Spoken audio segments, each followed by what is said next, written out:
From the AFRTS News Center in Washington, this is the 2-Minute Report. I'm Paul Walter.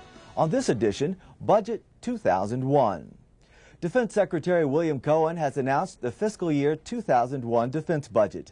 At a Pentagon press briefing Monday, he said people, readiness, and procurement are top priorities. And for defense people, last year's pay increase and reform, as well as the return to a 50% retirement, were important. This budget adds to that. We will have a pay raise of 3.7, which represents the employment cost index plus half a percentage point over and above that. In addition, the allowance for the basic allowance for housing will eliminate out-of-pocket costs by the year 2005. And Secretary Cohen said improving medical care for military families is also a top issue. He went on to say that the proposed budget works to sustain a high level of military readiness. He said the proposed $60 billion in procurement funds have been long awaited, but he said this figure is not final.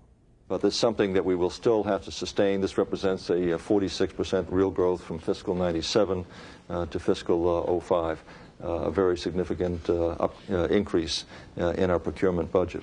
But in the end, it comes down to people.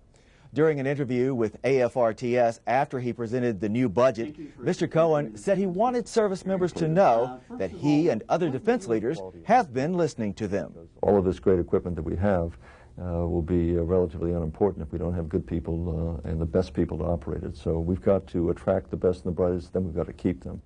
And Mr. Cohen said quality of life issues are critically important to achieving both of those objectives. That's the 2-Minute Report. From Washington, I'm Paul Walter.